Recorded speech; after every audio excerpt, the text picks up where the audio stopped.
Welcome to Gunners Are Us, where we are positively Arsenal. And that we are. So positively. It is so positively. Goals galore. We bottlenecked. We bottlenecked for 3 or 4, maybe 5 games. Yeah. And then it just... the champagne is flowing. Oh. Yeah. But we were talking about it last week, actually, with the XG over 3 games or how many shots we've had on target and all these kind of things. And we just don't, we can't score. Yeah. It actually extended beyond 3 games because they did a graphic on the Palace game. I think it was 6 games. We'd had 100 shots, scored 4. And the XG was something like 11. Yeah. No, it was more than that. It was like 12 or something. And so it extended beyond those 3 games, which might be more of a worry because the 3 games felt like a problem-free games. It was like, it's just a blip. Everyone has a weird 3 games. And it's ironic because the 3 games going into the Palace game, they kept saying Arsenal have lost 3 in a row. That's never happened, blah, blah, blah. I was like, but that's in all competitions. It wasn't in the league. Like, it was 2 in the league. And if you'd watched that Liverpool game, for example, it wasn't really... And if we'd lost 3 in the league in a row like that, we'd be out of the race at this point, I think. Yeah, oddly. It feels like we already are anyway with 2, but I think anything can happen. I think City showing what they did against Newcastle on the first week of the winter break. Yeah. And then I think it was what Liverpool did at Bournemouth. Yeah. With a weakened team. Mm-hmm. Shows you the level in which you've got to be to win the league, because those 2 teams, Liverpool steamrolled Bournemouth. Bournemouth were very wasteful. Yeah, yeah. But they steamrolled them. They might have been overachieving a little bit as well, Bournemouth. Like, we were getting quite excited about Bournemouth. Yeah, because you think we comfortably won at Bournemouth this year, even when they were in their real strong moment. Yeah. And even going in, I didn't feel nervous. It just happened. Yeah. So, yeah, maybe we were over egging the pudding. It was momentum. Yeah, it was momentum. Solanke's good, but, sometimes... Over egging the pudding. I like that. It doesn't it though. It feels like. But no. This is Gunners Are Us podcast. We kind of got straight into the stuff there. But we're back here. We've got a few things just to ahead of me in the show plan. Yeah. Simon has the link. The way we're going to do this, because he's very busy. Things have moved around, so he's still doing the bits, but he desperately to get on the pod. He was going to do his own bonus pod. He couldn't get around to it. He does look forward to the pod, doesn't he? Because he likes to. This is his place, other than the WhatsApp chat, to vent. Exactly, and he's mentioned it a few times now that he's desperately trying to find time so he can do it, because this is his favorite thing he does. Yeah, and it's Arsenal therapy. Because it's quite easy for him to say, "Do you know what? I won't be on," but just every now and then, if I can, I'll let you know. But he's actively every week. We are back and forth up until the minute we start recording, trying to figure out how he's going to get on. Yeah. So he's got the code. He might do a run in. It might be 5 minutes, might be 50 minutes. I don't know. But he knows we're recording. Actually, saying that, I should probably tell him we're recording. We're going to talk a bit about Arsenal Palace, because obviously, like we said, we got those 5 goals in. Maybe it's a little turning point for us. Picking a bunch on the FA Cup, and then we're going to do prediction league for 5 games, because there's 5 games next Tuesday, and then the Wednesday, Thursday, Friday, I think there's more, and then the weekend there's more. So we'll get to that all next Wednesday. Yep. Beyond Tuesday. So going back into the thick of it. Yeah. So essentially, we've got another week of 5 games we can pick from. And then next week will be 15 games. So what a bitty few weeks we've had. My fantasy football has reflected how bitty it was. And bet responsibly is just It's been terrible. Do not bet. I said do not bet on the Carabao Cup ever, or the FA Cup. And then last night I thought I'll throw a build a bet on. I couldn't, for considering a game that had 7 goals, I couldn't pick a shot on target. Yeah. To save my life. So we're going to get straight into Arsenal Palace, and I'm going to message Simon just to let him know we are on air, as they say. We're live. We're live, pal. But Joe, you watched the game, didn't you? I did. 5 goals. Yeah. The first thing I want to talk about is Gabriel. Yep. Set pieces. We've scored more set piece goals than we have open play goals this season. Yes, and that kind of This is a good thing. That did reflect, though, how I felt. Even though we went 2-0 up, I was very happy, but there was a part of me that was like, there were 2 set piece goals. What we need is open play goals. We need to see that when the game is in flow, we can still put away our goals. So pardon the audio here, but I was going to open up my monster. Woo! I Appreciate quite it. like that. When I listen to podcasts and someone opens up a can, it makes me want to open up a can. And it's not alcohol, by the way. It's It's Monster. just an energy drink. I haven't eaten breakfast. Hey, It is 10 o'clock on a Wednesday morning, so and I've just woken up. drink responsibly. Podcasting. I was happy about the 2 goals. Mm. Like, they were good goals. And I'm still a bit. Did Gabriel get the second one? So he did. I don't agree with it, but he didn't. It was on target. And they even said it's on target, but it's an own goal. And I was like, was I missing a rule or something there with the goalkeeper? I know, because the idea of an own goal is that it has to be going off target. Yeah. It's inverted in towards goal. Yeah.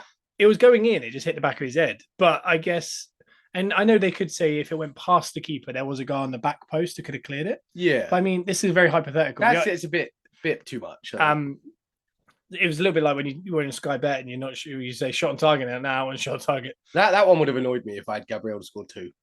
If anyone had that, then they should be mad. Because... Weirdly, as the corner was about to be taken, I remember thinking, because they do offer this up sometimes as a boost. Gabriel scored first, Arsenal will win. Yeah. And then he scored first, and we went on to win. So had I gone with my gut and thought quick enough and was quick with my fingers on my phone? Yeah. I might have put that one. Yeah, and also fantasy football was Saka for the assist. It turned into Gabriel assist. Yeah. For the second one. But Nicholas Yova has done a great job with us because we are the most goals from set pieces in the league.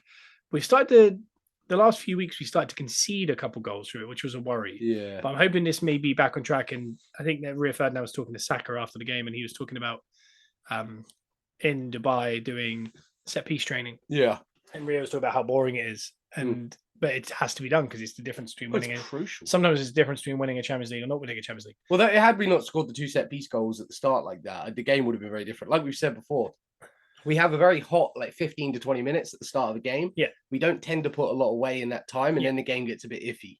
Yeah. They were the 2 goals that set up what the rest of the game was going to be. Yeah. Quick side note though, that interview afterwards with Gabriel and Martinelli.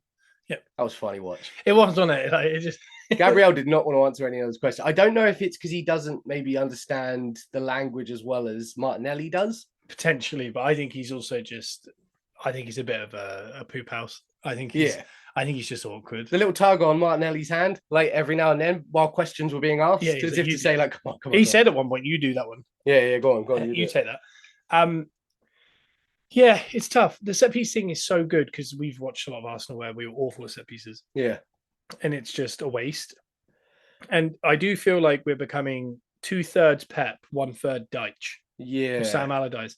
Because is that the little bit of City, little bit of Everton in Arteta? Very good, but I don't know. I think we're a different animal to City. Yeah. I think we played a similar patterns, triangles, style of play, the way in which they want to score a goal. Yeah. But he does have a Scottish like hard-nosed, get a goal by any means. Which Pep doesn't. Pep was a Barcelona player through and through, lived the style. Like it's the same as if Wilshere became Arsenal manager. Yeah. I think he lived and died by Arsenal. Yeah. Whereas Arteta was an Arsenal captain, but he came in as a hard-nosed captain from Rangers. At the end of his career after going through Everton for 5 or 6 years, Rangers. Yeah. And I know he started at Barcelona, PSG, and these other teams. But I think there is something today. He's lived in Britain for 20 years, 20, majority, maybe longer, 25 years, maybe. That I think that shows in the way he manages. And I know I made that joke a couple weeks ago. I said I think he's more Deitch than he is Pep. I don't necessarily think that, but I think he thinks so much more about defensive, as we've seen with the signings, things like that, that we're seeing his style is kind of, people are saying it's regressing or it's progressing. I have a heavy theory, and these set pieces are so important to Arsenal. Yeah. So I think I mentioned the style of play last week and how the conception is that we played really well last year. We were playing really good football. Yeah. You got to remember that for 6 years, we were coming like 8th. Mm-hmm. And no one really cared about us. No one really respected us. So like, the style in which they played against us, they didn't respect us. Yeah. So teams would just come on to us and we would fold. And we were quite a soft touch.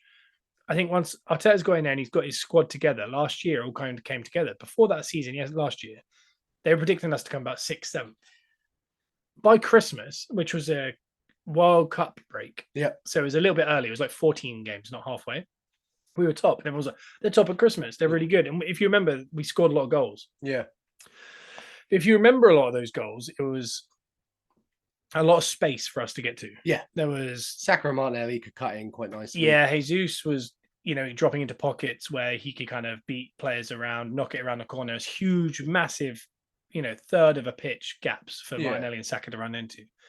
And it looked great. And as the season wore on and it got past the Christmas break, you thought, it was a short season. Maybe they aren't that good. Maybe it was just a good start because teams do it. Yeah. Then by February, teams started to go, oh, they're actually very good. Yeah. They're very potent. They're very, solid, whatever. So teams dropped off and went, we're just going to sit behind the ball and you're not going to be able to do anything about it. And we couldn't. Yeah. Because I think the style and play that we had found was that we worked in big pockets of areas. That had gone. And if you remember West Ham, Southampton, all these games that cost us at the end, Brentford with the invisible goal that cost us as well. These are all big draws, 2 of them at home. All should have won, even when you think of Anfield away. Teams started to sit behind the ball and they didn't know what to do. Martinelli is really good with space ahead of him. Yeah. When he isn't, he's not as effective. Saka's quite good at figuring it out, but it just became that. And then by the end of last season, with all the injuries in defense as well, we were trying to then push all our players up to kind of break down this wall and then leaving no one back. But the only ones that were back were people like Kiwi or Holding. Yeah. And it just became a mess at the end of the season because defensively we had no players. Depleted. And then going forward, they couldn't figure out how to break it down a low block, which is a problem. But how you break down a low block is like Liverpool. You spam crosses. Yep. You get your set pieces. You shoot on sight like Chelsea. Not the current Chelsea, but the Chelsea of old, where you get ricochets, all sorts that could happen. You have to break them down. You can be clever, like Barcelona. You watch the amount of runners, and that's what I think we're trying to do. Yeah. But if you watch, we're kind of really good up to that last pass, and then it's poor. Yeah. So when you think about this whole concept, this season started, and everyone's they're not as good as last year. No, we're as good as we were at the end of last year, but our defenders are actually available. So what we're doing is we're going up against low blocks every single week. Yeah. Even City did a slight low block against us this year. And we're still trying to figure out how to break that down. What we need to do is what we did yesterday. A couple of days ago. That is the formula to stick to. We started with Trossard on the left. We started with Havertz in the middle. If you looked at it long form, 2 set piece goals, the team completely opened up. We brought on Martinelli and they just destroyed them. Yeah. Because they had pushed right up and stopped being in low block. And that's the only way to do it, because even one goal won't do it. Because if you score in the first 10 minutes, because if you remember last year, we scored a lot of early goals. Yeah. Teams won't just jump up on one goal because they'll think we might get a draw out of this. So if we can hold it to 1, then we'll push up last 5 minutes. And that's the best way to counter-attack this, because if you can make it that far, we're going to get panicky and drop as well. Yeah. And then you'll come on to us. So you need a couple goals. And this was the perfect blueprint. Yeah. 2 set pieces, goal. We didn't play great, but we stopped the low block. Second half, low block disappeared. Yep. We went and got a third goal on the counter-attack. Raya with an amazing pass. Yeah, very good. And then Trossard scores. And then Martinelli comes off the bench and scores 2 Henry-esque goals. He would have scored a third if it was a little bit longer as well. Again, Martinelli last year became the highest scoring ever Brazilian in the Premier League. Yeah. There's a reason for that, because he had space to run into. If he's got space, he will score just as many this year. Yeah. Same with Saka. Saka can force an assist, and he does set pieces, he does penalties. He's going to get the odd goal. But that was the exact blueprint of what we need to do every single week. The chances of that happening every week are very low. Yeah. But set pieces are very good. If you can get very good at set pieces, no one can stop that from happening. Yeah. No low blocks or anything can stop you from scoring if you're good at set pieces. Well, I think the blend Arteta's bringing of like the flair of City in the attack, but also the hard-nosed side as well. I think long-term that can really pay off, because that game was kind of like, if you compare it to like boxing. Yeah. And if you don't have endless money as well, like, if you're at City, you can get the exact players to play that exact style. Yeah. And no one can stop it. But he's trying to train these players how to do that style, which I think will come. Like with time, that little mix will be really nice. Like if it is like a boxing match, it's like jab, jab, jab, a couple body shots early on, and then you go for the knockout blow later. Yeah. Yeah, I think so. And also the definite other part is when teams do low blocks, people like City have dealt with this for years, and they get around it, not with set pieces or long shots. They find the pockets in very small areas, but they're getting shots away. When you watch Arsenal, I know we had a lot of shots in the last 3 or 4 weeks. But if you watch them, it's very frustrating because they'll get into the box and they'll pass. You have the shot, you have the shot. And then when they do, they get blocked because people have all shuffled across. Yeah. And you're thinking, if you just get a shot away quicker and they get used to that, which Yeah. is what Barcelona, their amazing Pep Barcelona team did.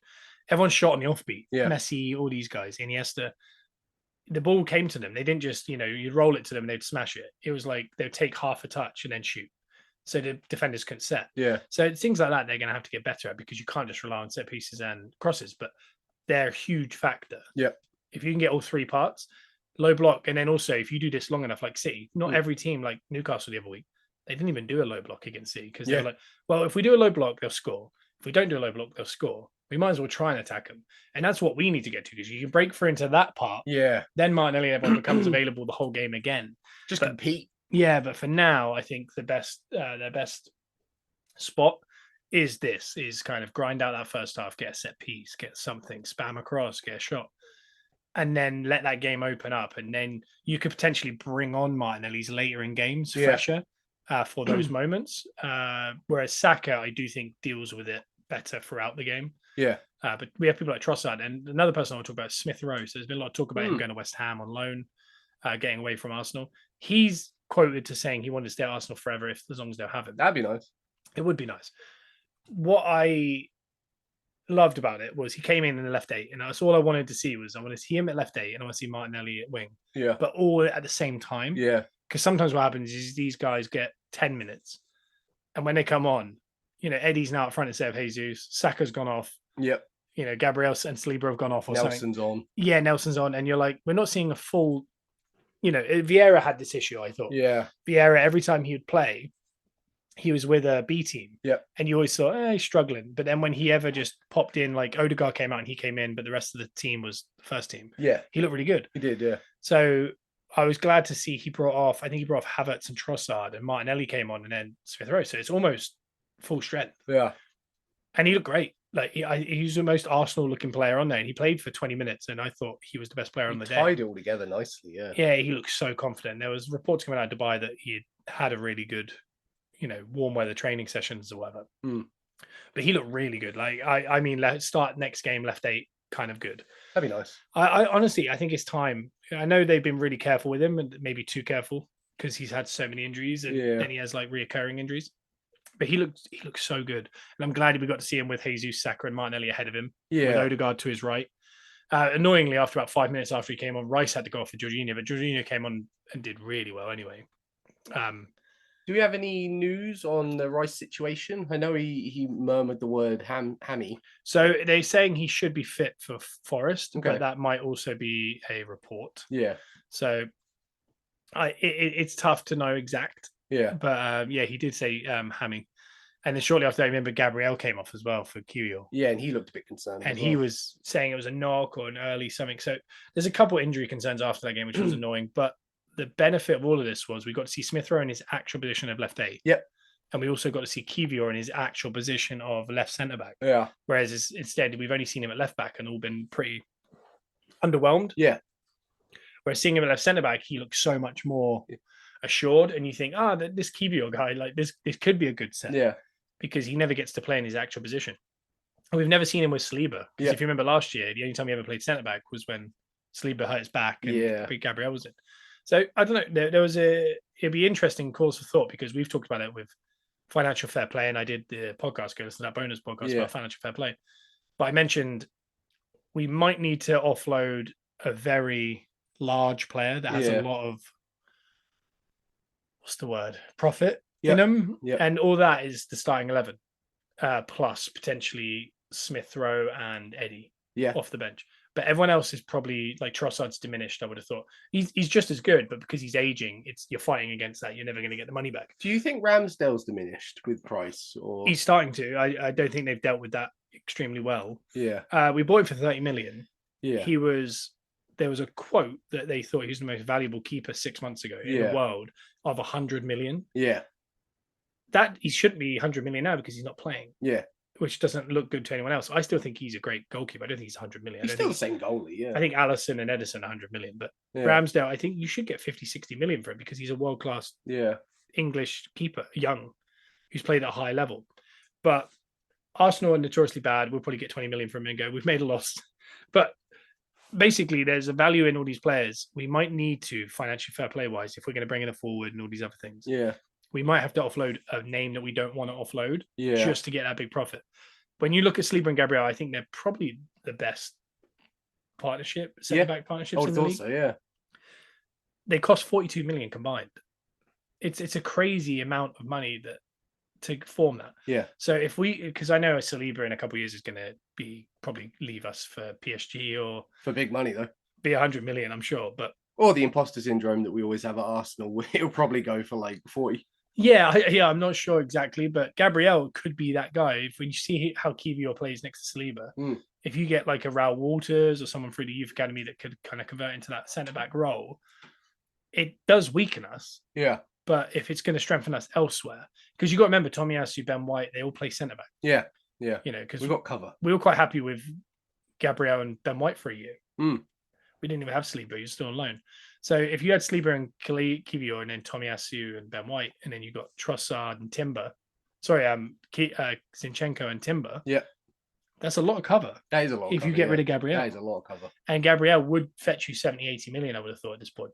I would like to see a bit more of what we've got in the youth setup, though. Like they're not doing enough, and I know the issue is when you look at the last 2 years, we've gone out all the cups very early. Yeah, and then we went into the Champions League where you're not going to take as many risks as you would in the Europa League when you go into like a Croatian team. Yeah, and you can go, do you know what? We're through. Let's play Ethan Nweri, like Emery did with Saka. Yeah, that doesn't exist, and I think it's a mixture because I think it might be a little bit of a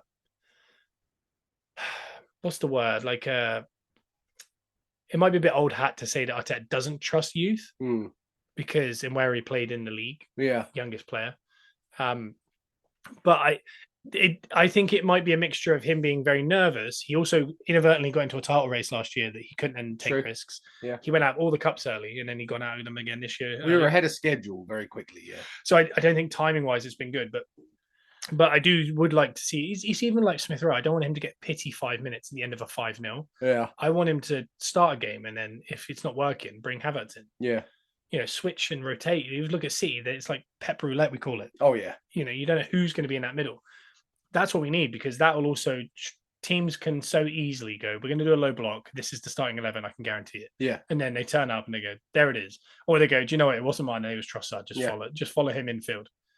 It's so easy to defend. Whereas if it's, Smith Rowe and then Havertz is now up top and Saka's on the right, and you're just like, it's going to unsettle teams, in my opinion. Yeah, I think so. But, we were talking about Gabriel. I do not want him to leave, by the way. No. At all. But I don't really want any of the players to leave at this point. But... No, I don't. And with that is a tough one because we will need to. Yeah. Someone's going to have to go that we don't want it. It might be Smith Rowe because when you look at Gabriel, if we get 60 million for him, it's a 35 million pound profit. Yeah. Which is good. If we sell Smith Rowe for 40 million, it's a 40 million pound profit. Yep. But when you look at the talk is we're bringing in, I can't remember I don't know how to pronounce his name. Zubimendi or something. Oh yeah, he might be at Sociedad. I should know more than this. Joey Barton would have a pop at me here because I'd have no clue. Don't concern yourself with Joey Barton. He's an awful man, but I'm just saying he would have a pop at me because I really don't know the facts here. But as someone we're looking at who's an inverted fullback into like a Partey type. Yeah, we love an inverted fullback. We do. But when you do look at it next year, we will definitely have Ben White, Saliba, Zinchenko, Timber, Tomiyasu. That's a lot of players. Yeah, that's without Gabriel and Kiwior. Yeah, and you're adding another one. Someone can go. Yeah, it could be Kiwior. It could be Kiwior. We might have something for Kiwior. That's probably a stronger way of doing it. Yeah, if we can get a profit for Kiwior and then you keep Gabriel. Yeah. Because there's players like Ben White who we're never going to get a profit on. No. Even though we should. He's a very underrated right back, but we bought him for good price. Yeah. And we're never going to get a profit on that. So surely I know we bought him for good price, but surely he's in a better position now financially. Like he's only proved how good he is. Yeah, he's in his prime now. He's proved he's even better than he was at Brighton. Is it because it's a little bit too thankless what he does? Like you don't really notice it? I think so. I think if you spoke to most people, here's what I think. I watch a decent amount of football. Yeah. I think if you asked an average football fan on the street, they would take Aaron Wan-Bissaka over Ben White at right back. Wild. And yeah, that shows a lot. There is a saying, that someone said once that said, "People, it's okay for people to think you're stupid, Yeah. but don't open your mouth and remove all doubt." That's a good quote. Sometimes that does happen, but again, perception is reality in football, even in football. Yeah. And sometimes, like Eddie Nketiah has as many goals as like Callum Wilson over a period of time. Sometimes, and you Yeah. just go, but Callum Wilson will go for massive money because, if you're selling Eddie having scored 15 goals in the league, let's say from Arsenal, he goes for 30 million. If he played for Bournemouth and he'd scored 20 goals, we'd be buying him for 60 million for some reason. Well, I'm sure if someone wanted to buy Solanke now, just off the back of him having 60, like Calvert-Lewin, they were talking 70 million. Ivan Toney, they're looking 80, 85 million. I don't know what it is about Arsenal players. They don't seem to get the recognition that everyone else does. The other team that get this is Man United. They cannot sell for a profit. Man United get charged massively for their signings, but they also can't sell massively. But we are particularly bad at selling. I think we're the worst at selling. Yeah. That's completely our fault, because when you look at our highest ever selling ever is Iwobi at 45 million. That's wild. But other teams have these 100 millions every now and then where they've just offloaded a guy who wanted out. When Henry wanted out, he went for 16 million. That's when nuts. Fabregas wanted to go out, he went for 28 million. Whew. Van Persie went, I think, a free. That's nuts. It was like last year's contract, and he went for 13 or so. Yeah. It was a very minimal amount. Sanchez was a swap deal for Mkhitaryan. Wow. These world-class players, Ramsey let his contract run out. When you think these are world-class players that we kind of cultivated at Arsenal, and we got that minimal amount. And I know it's a different time for like Henry, but Henry that summer went for the same amount as Darren Bent. Yeah, he did, going from Charlton. And I know Henry was like, what, 30, 31? 31, I think, yeah. But still, Thierry Henry at 31 is still going to be better than most in their prime. Oh, yeah. That's not even, yeah. I'd be interested to see what this new Arsenal does business-wise, though, because we're basing this on, like, the old Arsenal. Mm-hmm. I'd like to see Edu and Arteta, how they manage this, because we've yet to see it. All they've done is really offload some deadwood. They've taken 3 or 4 years to get rid of deadwood. Exactly. King Deadwood, Cedric Deadwood the third or whatever. Yeah. He's still there. But there's talk of El Nani and Cedric potentially leaving this January. Yeah. Which is good. This is what we need. We need that salary, because they're high salary guys that aren't going to play. And next year they're looking at this guy coming in. I don't remember his name. He will be in the Rice Jorginho area. Yeah. And Partey, we'd have thought, I'm hoping, if we can get the last 15 games of the season with Partey available as well, I really think we could be a trouble to a lot of people. That's strong. If we can stay fit and he comes in. But I do think this is his last hurrah with Arsenal. And I think Arteta will see it. Partey is such a good football player. Yeah. He kept Rodri out of Atletico. I've never seen a player that good in that role. Yeah. But he can't stay fit. No. And you can't keep players. When you've got people like Jorginho there, who's like 31, 32, is fit every single game. Yeah. His whole career, he's missed 7 days. Mm-hmm. No matter how athletically he's not a part of As long as they're on the field, that's all that matters. That's half the battle, isn't it? If they're not there, you can't do anything. So, in which case, on the field, speaking of on the field, Timber's back soon. Timber looks like he's had a schedule and could be back in February. That's what I mean. Partey and Timber could jump back here. Tomiyasu's going to return. The depth there is starting to look good. No doubt we'll get some injuries, but if Smith Rowe also starts firing, it's a less of a worry if, Vieira's coming back in February as well. Yep. Full strength, it's a good squad. Yeah. If I do think with all that coming back, and you did sell Eddie and you did a deal for a Tony. Yeah. Where it was like, we pay in the summer or whatever just to give us time. Yeah. You do like a swap with Eddie. Yeah. But ours is like, we pay 35 million plus Eddie for Tony or something. Nice little deal. So they can get around financial fair play. Yeah. If we brought in Tony and everyone became fit, I do think we'd have a strong end to the season. But it's all ifs, buts, and maybes. You know what I mean? So I don't know. There's all the talk of Onana coming. Has that died down? It's died down a lot, because I think Everton, even though they're very much struggling financial fair play wise, they've said they need to make sure they have a squad. Yeah, got to crack on. I think Saudi have come in for Decore. Okay. I believe. So there's a couple of things like that could, they could go with that more, because it's not going to a Premier League player. Well, Onana's a little bit younger as well. They'd rather keep him probably. Yeah. But they do need the money. So I think they're in a tough position. But I don't think if you brought Onana in and you brought the guy that I've mentioned, that I keep forgetting his name, I should look it up.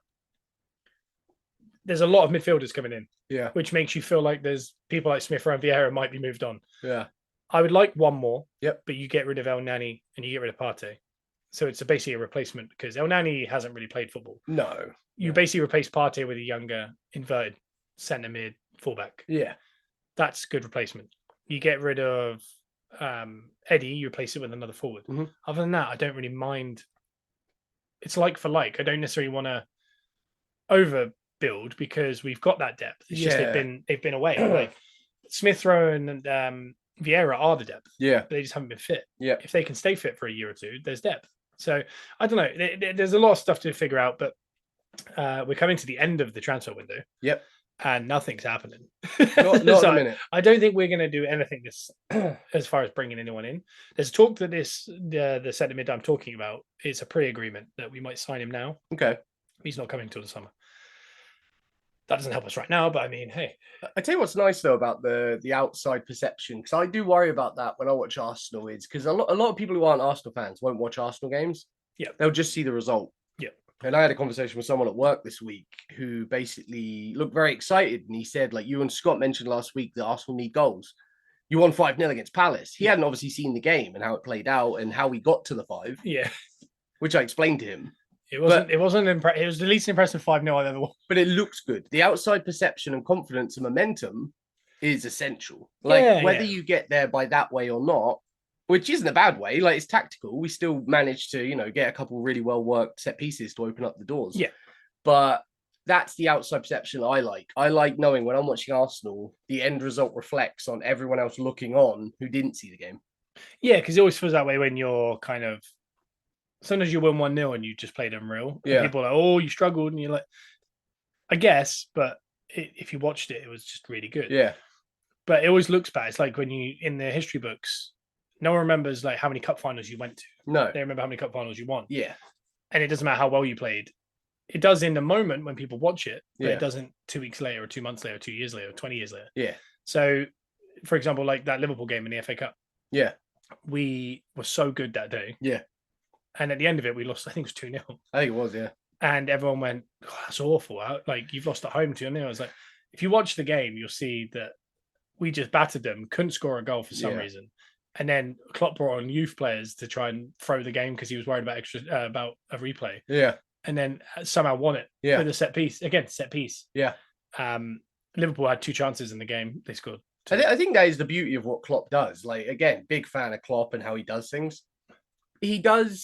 His teams play really exciting football, but when the time comes, he knows just get a goal by any means. Like you said, spam it, shoot, set pieces, no matter what. Don't get too caught up on the flair side of it. If that doesn't work, revert to something. Yeah, it's just aggressive. And I think at the minute when Arteta probably got out-coached last year, I know we had a lot of injuries. There's a lot of people don't want to hear about it, but I mean, there's a lot of defensive injuries and we didn't know how to figure out the low block, which is a coaching issue. Yeah. He probably got out-coached by a vet, best coach of all time. Mm-hmm. And then this year he's up against 2 of the best coaches of all time. Yeah. And I don't know if he's probably going to struggle with that because, like I said, when there's a confidence about watching Klopp at the minute, when you watch Liverpool, they are not good. It doesn't look on the eye. It doesn't visibly look good. No. It doesn't feel good. It doesn't seem like it's gelling. It's just happening. Yeah. Whereas when that team he had 3 or 4 years ago, it was like that. Wild. It was so exciting to watch. Whereas this one doesn't seem that exciting to watch. It just kind of, you've watched and you go, they've won 3-0 and I don't know how, but it's happened. That's odd, but it's coaching. It's the mentality. It's the way in which he's got them going. And when he talks after games, there's such a confidence that it's quite frightening because he's so like, yeah, that's how I expected it to go. And he was like, it looked like you were never in it. Like, it never looks like he's in control of the match. No. But afterwards, he's like, yeah, we were in control. And it's like a control chaos, which is how he describes it anyway. So heavy metal football, yeah. And that, when you look at that and you look at Pep, like Pep, I think's cracking. Yeah, I think City are going to win the league comfortably, but he needs a break massively from football because it doesn't look as comfortable, and he just looks like he's fed up. And I heard a report today because the new report, so we're about to get a court hearing of when the City thing's going to happen. Yeah. It looks like if they're found to get this, they're going to be relegated and it'll be a transfer ban. Wow.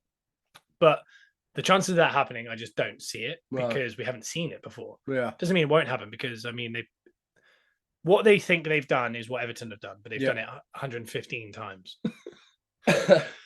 If you imagine the points that have to be deducted, they'd be down in like the conference. Yeah. If you had to like literally say how many points you got to go backwards. They're not. They're just going to, I think they'll just relegate him. But there's talk that if they were, that Pep, I think, was going to leave at the end of the season. Yeah. He said he might hang about if there's this hearing because he wants to, out of like defiance. Yeah. He said if they go down the championship, he wants to stay. Okay. I respect that. He'll be annoyed because he was when this all came out, he was like, we've done nothing wrong, blah, blah, blah. And you're just like, you have no clue because you could be saying that because he's not done anything wrong. Yeah, it's just he said, I'll be able to do this signing. Yes. Okay, he does it. Yeah. He's not done anything wrong. The players have done nothing wrong. He's just concerning himself with what's happening on the pitch. It'll be some lawyer along the way did something wrong. That's all. Yeah. But they'll have to pay for it. But apparently, he very much apparently wants to fight against it. So that'll be interesting to see Pep down in the championship. That'll be horrible for everyone in the championship. It'll be interesting, but that is coming.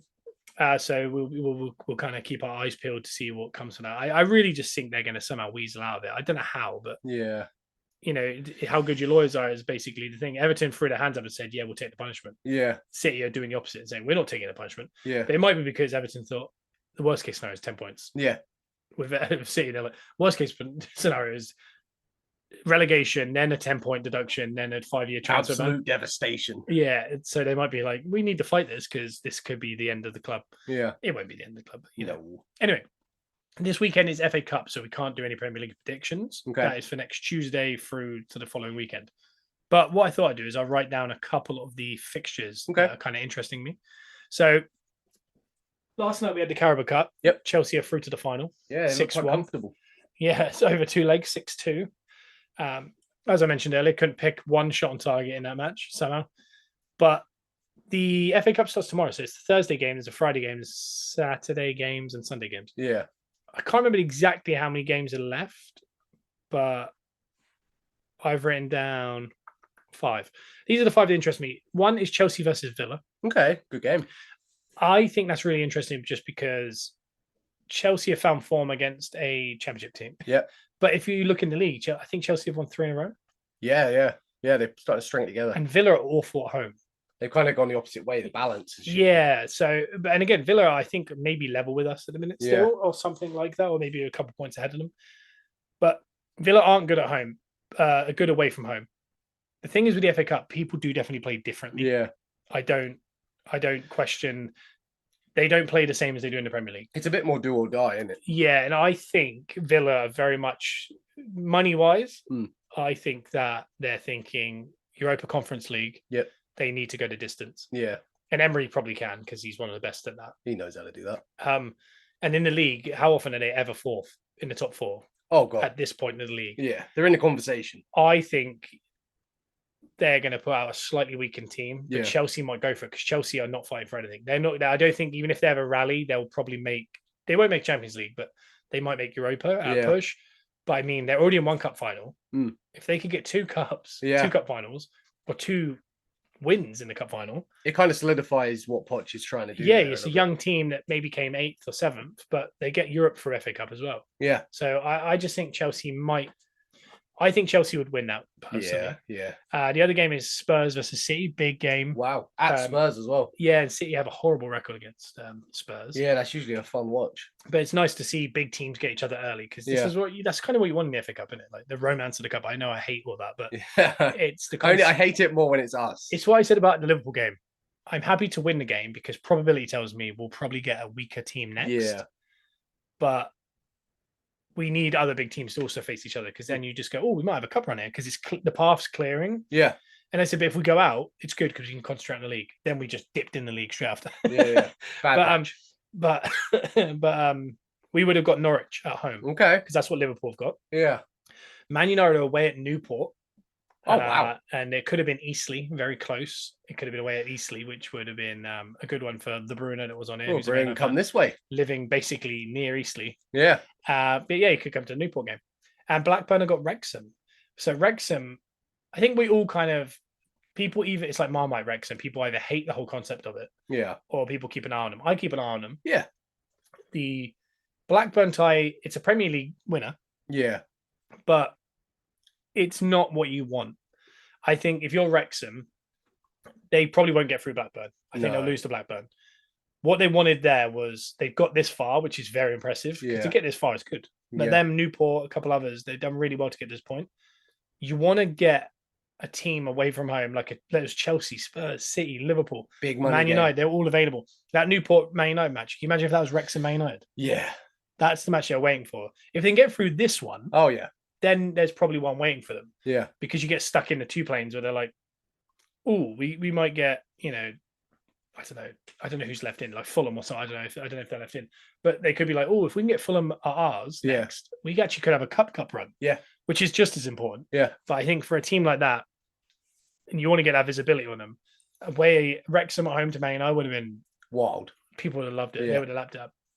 But there's the pick of the bunch. I'm not a big FA Cup early rounder fan. No. I get it for sure. And I was watching David Beckham doc the other day. Oh yeah. And it's amazing that the generational difference, because nowadays, if you ask someone who's younger than 30, they'll be like, oh, I hate all the cups. Yeah. I like Champions League and I like Premier League. Yeah, big time.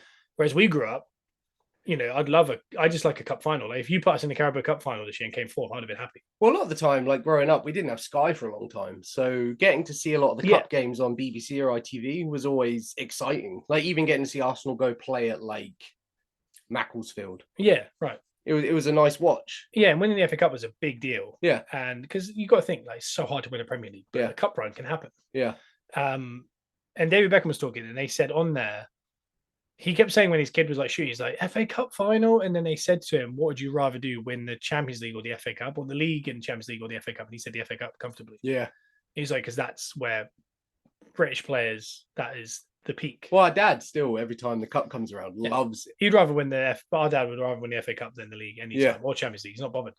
And again, it's a generational thing because now it's all about stats, XG, field tilt, and Champions League finals and World Cups and all this. It's playing against the players as well. It's playing against the likes of Mbappe and Vinicius. And like, I think a friend of ours once said, who works for a team, he said a lot of the young players now don't even support teams. They support players. They support players. And they don't even support, they follow them. Like, they watch highlights of De Bruyne. Yeah.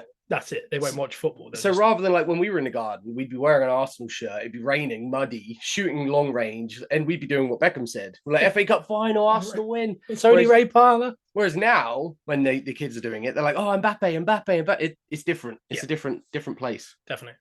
But yeah, that's the pick of the bunch on the FA Cup. We'll move into Prediction League now. I'm not sure if Simon's running in here. He could be late. He could be doing a last minute one. Who knows? He's running from distance, I feel. He is running from distance. We're going to go into Prediction League, but before we do that, there a listener of ours, a friend of ours, Jack. Yeah. He sends me through really good ideas. Yeah. For shows and episodes and stuff. He's got a brain on him. And I don't know whether we'll do this maybe as a bonus episode we could record. Yeah. And I want to know if Simon wants to do it. He said basically you all got to run through number 1 through to 52. You got to name the player that comes to your mind first for every shirt number. Oh. And he said once you get to like the mid 30, it's really hard. Oh my goodness. And I don't know if I could name you one, but I bet he could. I bet Jack. Maybe we should get Jack on to do it. I think he'd be really good at that. I thinking it's tough because I used to be really good with shirt numbers, but I'm not the best with shirt numbers now. Yeah. Like the other day because after he said it, I looked at our starting lineup for the Palace game and I was like, oh yeah, Rice is 41. Yeah. And that's obvious. And then Zinchenko 35. Yeah. I think Martinelli used to be 35 before. Yeah, I had it on the third shirt, the blue one with the pink. And it was Bentner 52. Oh. There was something like that. And then Walcott was 32, I think, for a long time before he went to 14. What was Saka's original number? 77. So that's too high. But yeah, he told me that game, and there was another game he did. I don't know if I can find it, but I was like, that'd be good. I don't know if it would be good for a bonus pod, maybe a YouTube vid or something. That's a little side thing as well. I'm pretty sure Eto'o played for Everton with number 99. Yeah, he did. There's a player right now in Serie A. Yeah. Who always plays with like an 88. Yeah. Not an 88, 99. That's all I've got in a minute. I find it interesting to know how players like choose numbers like that because you're not getting given the 99 shirt. Like you're making that choice. Yeah. He said it was particularly interesting 20 onwards. He said 1 through 35, not 52. Okay. That makes a lot more sense because Yeah. I know we're 35. Any error, no running theme, just see what random names you come up with. It's particularly interesting 20 onwards. I thought of some really odd ones. Yeah. So I like the fact that he said he thought of some really odd ones. So he actually did come up with some. oh, he's done it. Yeah. That's what I'm interested by. I think it's interesting just to hear what you say from 1 to 14, what everyone's different thoughts. Because like right now, if I see 60, what do you say? Tony Adams. Same. Yeah. That 100% Tony Adams. Yeah. But Simon might just say, oh, Gabrielle, because yeah, that's fresh in his mind. Because it's weird because I found I did it quickly in my head. The first like 6 were all of an exact error. Yeah. And it was when I was a kid. So I don't know if it's because that's when I used to, make lineups and write them on a piece of paper to kind of, before every game, you'd be like, oh, Lee Dixon left right back, and you got Winterburn left back. Yeah.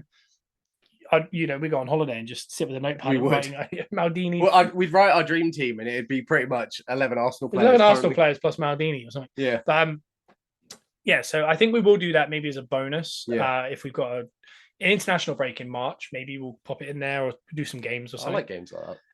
No, it'd definitely be interesting. I think we play games like that when we're bored sometimes. You'll just throw like something like that out and we'd sit there for hours just thinking about it. Yeah, we're awful with football and wrestling. Like, I'll be like, Joe, let's name every match on WrestleMania 26. And just, like, or name any player starting with the letters A to Z. We've done a lot of that. Many road trips. We did a road trip across Phoenix, Arizona. Yeah. From LA.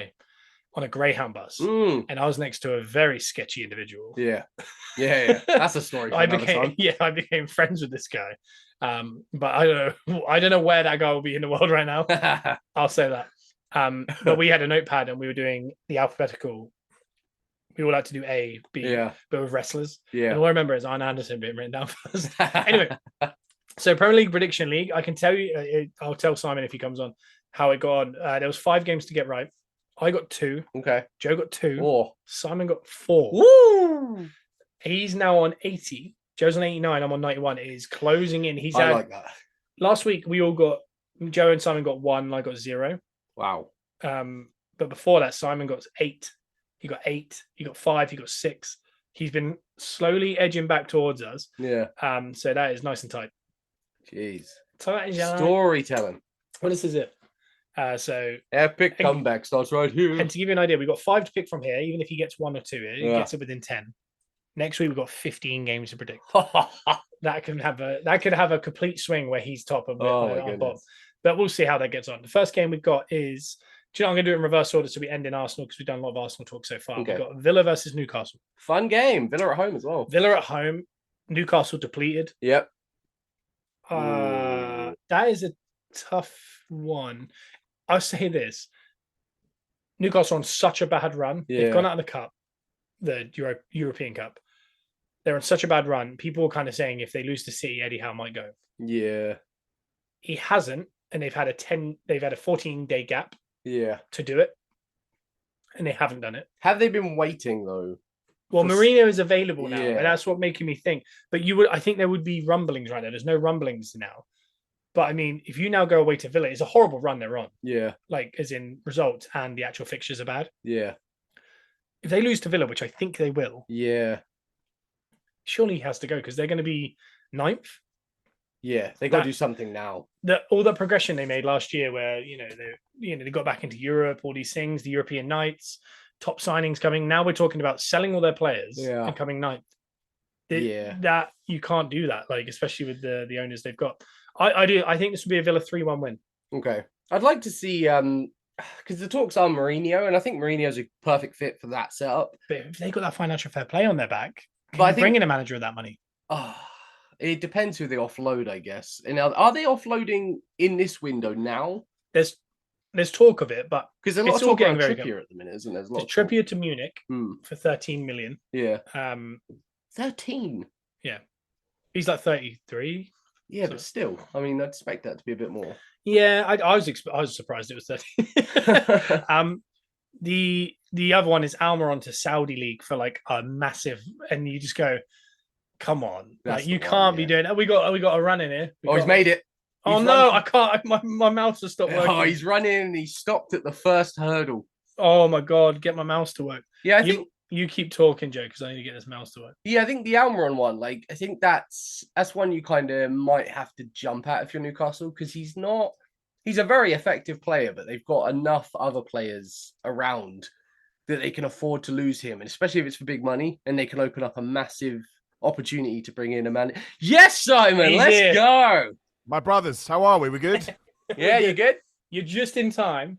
We've just started the prediction league at the end of the podcast. Yes. I can feel it, you see? I can feel it. Definitely not me struggling with technology or anything like that. I just like to make a grand entrance. I feel like your ears were burning based off of how good a week you had. So have a good week. Out of 5 last week, I got 2, Joe got 2, you got 4. Overall, you're on 80 points now. Joe's on 89, I'm on 91. It's closing. It is tight, Still and we're a long picking gap, 5 though. games. Well, we're picking 5 games, and then next Wednesday, we've got 15 games to predict. So you could end up top, I think. Heck yeah. But we're literally just started with Villa versus Newcastle. Okay, I'm gonna throw while we've been talking. I'm gonna throw in my prediction at this, and Yeah. then I can let Simon to jump in and give his piece. I'm gonna say this is gonna be 2-1 Villa. Okay. So yeah, with Villa, Newcastle. Yeah. What do you reckon, Simon? I think this is a hard one to call because they're not rubbish. Well, Newcastle are rubbish now. Yeah. Villa aren't. Well, Villa still get results, but they don't look as. They've hit that mid-season lull, right? I mean, it just happens to everyone. We've done it as well, really. If you think. Yeah. Whereas Newcastle have been wrecked by injuries. But again, the more I read about all this Newcastle stuff, the more I'm like, if any Newcastle fans are listening to this, I get it. I understand why you'd be so excited. But I think the whole thing is absolutely abhorrent. That's what I think. When I look into how it's being run and stuff, I'm like, this is terrible, man. Yeah. Like, I understand that, you can't come in and pay massive money for people. Yeah. But the fact that they needed to sell people and then all of a sudden, like, oh, well, Almiron will go to a Saudi club. It's like, Yeah. come on. Like, don't. It's like don't work me, brother. Right? Look, if that's what they're going to do, and they're not. I'm not saying, and they're not unique in this, right? They're not. It's a football problem. It's not a Newcastle problem. But yeah, it does irk me because sometimes I'm like, man, maybe I just give up the Premier League and start watching crazy Championship or something. Yeah. But no, I agree. I think Villa will win. Yeah. I think 2-1 as well. Yeah. Although apparently they want to sell. What's the other striker called? That's not Isak. I can't remember his name now. Wilson. Yeah, apparently they want to sell him, which is crazy to me. I know you need to make money, but don't. I don't know. But no, I think Villa will win it. I don't think Newcastle have enough. And I'd imagine if you're a player at Newcastle right now, it's almost like the Sancho situation, right? Definitely annoyed some people in the United locker room. If you're like buddies and they're just shipping them all out, like Joe Linton, right? Joe Linton wants to stay, but he wants what he feels like he's deserved. They've gone, nah, we'll just sell you. I don't know. I think that's probably going to affect the morale. And I don't think that Eddie Howe is long for the job either, which is massively unfair. But I think they're going to do a big shifteroo. Yeah, because we were just talking about was like Trippier might be going to Munich. And then we've got, of course, like 12 million. Almiron to Saudi, which is the suspect one. And then, Joe Linton might be forced out, and then Wilson. Joe Linton is like a Premier League proven midfielder. Like, I don't know what he was when he came in, but he became like this hard-nosed midfielder. Really good. Yeah. When I think of Newcastle midfield, that's who I think of. Joe Linton's like the centerpiece. But I mean, they genuinely could end the season having sold 4 of their best players and coming 9th. So, yep, and I think he'll go. I think anything below top 4 and he's out. Yeah, and I don't think they'll make any Europe. I really don't. Cool. Next game is Palace versus Sheffield United. The least we talk about this, I think, the better. Okay. The Palace that we saw last week, Hodgson still hasn't. There's no talk of him being sacked yet. Yeah. It felt very much like the last day for him, and I feel bad for Roy. I like Roy Hodgson. Well, they kept showing that shot from behind him of him looking on at that big sign that they put up in that corner, and I think that's unfair to him. Well, I think he came in last year. He sorted them. They were going to get. They were very much in the relegation. He sorted it. Yeah. He was supposed to leave. I think he enjoyed himself. They offered him a deal, and he couldn't help it. He's gone for it, and I think he knows, like, I can't take this team any further. Yeah. You need to get rid of me. I'm not going to just walk out because he loves Palace. Like, he's played for Palace. He's managed them on a few occasions. But as far as Sheffield United go, that was a hell of a game with West Ham. Their momentum. That was the most chaotic game I think I've ever seen. I think these two sides, the momentum shift. It's changed. Like Palace heading downward, Sheffield United going up. Yeah. But having said that, I'm going Palace. Are you? I think because it's at Palace as well, that's a tough game for anyone sometimes. I think it's like a fake theory that Palace are good at home, but I Yeah. stick with it every single I think time. I just like watching them at home. I think that fan base they've got in that corner with the flags, I enjoy that. I'm gonna go Sheffield United here. Nice. I'm gonna go Sheffield United 1-0. I like it. That would really be the end of the I'm going to go for a draw. Hey, I think I thought that anyway, but you've both gone from the other teams, right? So if I go for a draw, that means I put myself in a good position to try. Nice. It does feel like the most 0-0 draw you'll ever. Palace only Burnley have scored more goals than Palace. Is that correct? Yeah. So they're second lowest scorers in the league. And as always, Wilder's gone in there and he's shored up Sheffield United. They look a lot tougher to beat than they were. Yeah. So I think you go to Palace and you get a draw, and it'll be really boring. And let's stop talking about it. Should I put you down for a 0-0, Simon? Yeah, I go 0-0. Yeah. Yeah, nice. The next one is Fulham versus Everton. Ooh. I'm going to be honest. We've gone in reverse order. So the last two games are Arsenal game and the Luton game. So we can talk about these. Fulham Everton doesn't also fill me full of excitement. No. Fulham were doing really well. Then they've been awful for 6 games, with the only bright spot being beating Arsenal. Yeah. We have this ability to be people's bright spots in very bad runs. Yeah. They're at home, though. Everton, I don't mind Everton under Dyche. I think the more point deductions you get, the better they'll get. Yeah. I think that's just the way it's the fight. Yeah, they like a fight. I think that's just the way it works. Everton have been odd. Every now and then they have a very good away day. I think back to, I think it was Brentford, they won 3-1, and they might have won at Brighton, I think. I think so, yeah. I'm actually going to go with one of those weird away days. So I'm going to go 2-1 Everton. Yeah, I think I'm going to join you on that. I think it'd be a tight game. I'm going to go 3-2 Everton. I think it'll be a game where both sides will get some goals. And the Tuesday games, TV wise, I think it's Arsenal and Newcastle Villa. Okay. The middle games aren't on TV, but the next Wednesday, Thursday games, everything's on TV. So I don't know why that little. Maybe because we're finding out why they're not on TV these games. Because these are the really bad ones. Exactly. Yeah. I don't know. I think it's probably the hardest one to predict, to be honest, because they don't have any. Neither have any form. Yeah. I think it all depends what happens later, right? Because it's Fulham Liverpool Carabao Cup semi-final. Yeah. Right? What was Everton's last result? Does anyone remember? I don't remember. I think they drew with Villa, right? Is that correct? Yeah, was that the one where Calvert-Lewin got sent off? No, that was that before? It's so hard with this winter break. It's so hard to get any kind of idea of what's going on. No rhythm. I am going to go Fulham 1-0. Nice. Based on absolutely nothing. I'm more excited because we're all going slightly different. Yeah. That's mostly why I'm doing it. Yeah. Storytelling at its finest. All right, now we're at the big game. This is the big game of the next Tuesday. This is Luton at home to Brighton. Whoa. I genuinely, like Brighton the other day, I didn't see the game. The 0-0, I think, with Wolves. Yeah. But supposedly they had like 20 plus shots on goal, didn't score a goal. They have an issue. I really like Luton at home, and I don't know if it's like Palace and it's like a make-believe thing that I think Luton are just really good at home. Yeah. But they put up a fight. They do. I don't know. They do, yeah. I think I'm going to go 1-0 Luton. That's fair.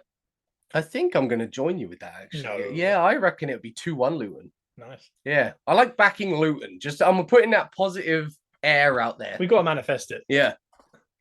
Yeah, I mean, the thing is, Luton's greatest asset right now is Ross Barkley, because they have he could be playing for anyone below the top 6, I would say, in that form, the way he's playing. Yeah. The issue is he's got players around him that are not as good as he is.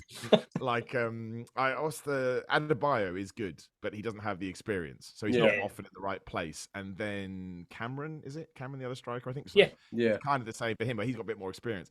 So this is why I think Andros Townsend is almost back to fitness. So those two are linking up really well. And they're kind of like, they are Brighton-esque players, those two. Like if one of them went to Brighton, not Andros, probably Ross Barkley more than Andros Townsend. Yeah. It wouldn't surprise me.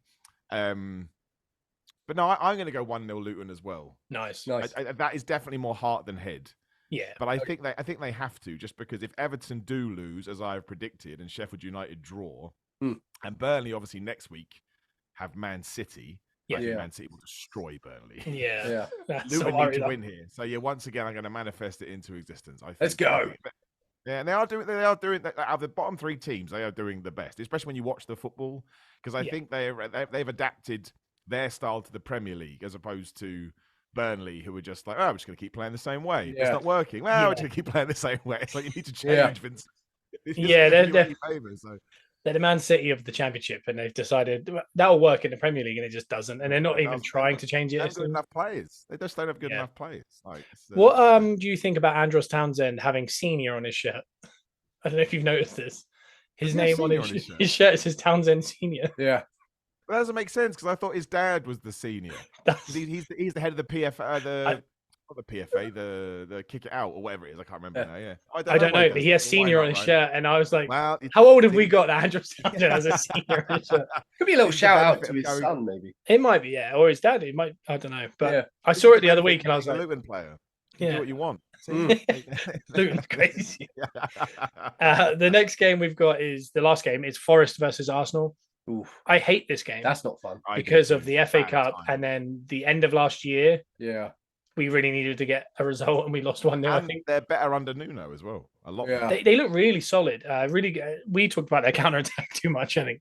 But again, another myth that I think we've created in our heads. I've got another myth in my head, and I don't know if it's real or not. Arsenal are rubbish. Does Nuno cause us issues? Has he caused us issues in the past? Because I feel like Wolves has been a bogey team for us before. Yeah, potentially. He wasn't a bogey when he went to Spurs. No, he was only there for 10 games. He didn't have a chance to be a bogey. No. But no, they do look a lot better.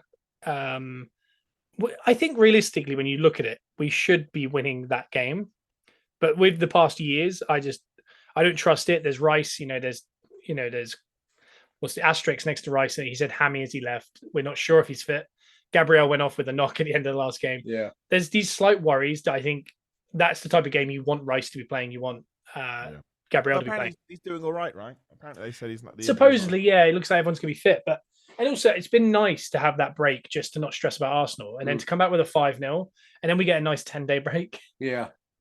Usually, I'd want to play every 3 games, but it's been actually nice to be like, let's have 10 days to everyone recover and be really good against Forest, because the game after that is Liverpool at home, and that is the big one because Salah is in England, so it's a worry. Oh, dude, talking about works, don't give me this. It's planned from the beginning. I said this to my Liverpool mate the other day. He now won't talk to me. He's so offended that I brought it up. I was like, BS, when does anybody ever come back from a tournament after they get injured? When has that ever happened in the history of not just the AFCON? Never happens. They stay out there as like, it's complete con. It's going to play and we're going to lose. And I'll be so mad. The best part about it as well, they said, if they make it to the semis, he's going to go back. And I was like, I can see what's going to happen, because I think our game is when the quarters are on. I feel like he's going to play our game because they said he's fit, but he can't fly out yet. And we said semis. You play the Arsenal game, and then you'll go back to the AFCON for the semis. Of course he will. It's complete nonsense. The whole thing is, look, more power to him. It's a great tactic, but I'm allowed to be mad about it. I am. Again, if he doesn't play, I watched him against Bournemouth. Bournemouth missed 3 or 4 massive chances. I do think they are susceptible. In the FA Cup, I thought we were much better than them, but they were bad in the first half against Bournemouth. Liverpool, not bad. They just had nothing. They did. And then second half, they were the greatest team ever. So it's so weird. It's kind of like what they did with us, wasn't it? Really, like they didn't have much, and then they had everything. Yeah, they're an Liverpool. We were talking about earlier. I just don't. They don't look good. They don't seem good. Nothing seems like it's gelling, but they're winning every week. So it's a confusing year. I don't fully understand. And the City now are going to be De Bruyne. Just I don't know. It just looks like it's all going a certain way that we have to just try and hang on as they kind of fly up the table. Yeah. Results. I can't ever go against Arsenal. No. My head is telling me we're going to lose 2-1. Yeah. But I'm going to say 2-0 because I want that to happen. Do you know what? I'm going to go for the classic prediction we give Arsenal. 3-1. 2-1. 2-1, okay. 2-1 to Arsenal. I feel like that's come up more than any other scoreline this season. Very much this year. I'm going to go 2-1 to Arsenal. And I think it's going to be horrendous last 20 minutes. I think the last 20 minutes are going to be one of those where I'm just like, I don't want to watch this anymore. Or listen to it. I just want to turn it off. And I got this horrible feeling. I mean, I don't even know if he may be injured. I don't really follow Forest that much. I think it's going to be one of these weird games when Hudson-Odoi is just the greatest player ever. Because he did show flashes for it at Chelsea. Then he did his hamstring, I think, and he came back. And he never really got another chance. But I always find in these games, you have the player that he's still like 23, 24 or something. Yeah. And all of a sudden, he'll just refine that form and become the greatest player ever. And I just be like, oh, great. It'd be like a player we want. We'll watch him and go, why don't we sign him? And then it'll be actually get next week. And it'd be like, it doesn't make sense. I've got this image in my head of Morgan Gibbs-White winning a foul deep in their own box and riling up the crowd at 1-0 on 89 minutes. And I'm just sat there like, honestly, man, on paper, they're really good, Nottingham Forest. They just, well, I imagine they're all over the place, and obviously they've got the FFP stuff as well, which I do think affects the club. I think it puts you in confusion. Yeah, definitely. I don't understand. I mean, it's not a big surprise, is it? Remember when they came up and they spent like all their money? They were out of control for a bit there. Yeah. So I think 2-1 Arsenal, but I think I'm going to enjoy this game, and I think we have to win it. I think even a draw, and I don't like. I'm not being negative here, just being realistic. I think I'll probably put a full stop on the title run. Definitely. You can go to after the recent run. I don't think you can go to Forest and not walk away with 3 points because I totally believe with their mentality, City would do it, Liverpool would do it, and they will do it, and then we have to do it. It's as simple as that. Right now, it's a case of being the same and not exactly at that level. Yeah, which we look like we could lose 3 in a row at any point. I feel like those two teams will not lose 3 in a row. They might lose 1, but they're not going to lose any in a row. No, I honestly, I couldn't find. I'm sure there'll be somewhere. Look the other day for City to win. I bet for City to win the rest of their games to the end of the season. I was just going to throw £1 on it because I'm convinced that it's just the way that everything's set up. De Bruyne looks amazing again with his new model haircut, and Haaland's back in like a week, 2 weeks, whatever, and he's going to be the same because they just are. And I think, I'm not saying that Liverpool can't do it. I think they probably can. But again, I think to stay fire with City, you can't lose. No draw, win. So tough. It is going to be a horrible end of season. But I say that is probably the worst 5 games I think I've seen on paper, like as far as a fixture list. Yeah. The 5 that come after it aren't actually too bad, but we'll be getting to that next Wednesday on the Gunners Rust podcast. We've got this new formula where we're going to kind of start around similar time, and Simon's going to run in either for 5 minutes. Well, the good news is soon I'll be able to do longer. I won't get into why, because if anyone that watches What Culture videos here, they'll get mad at me.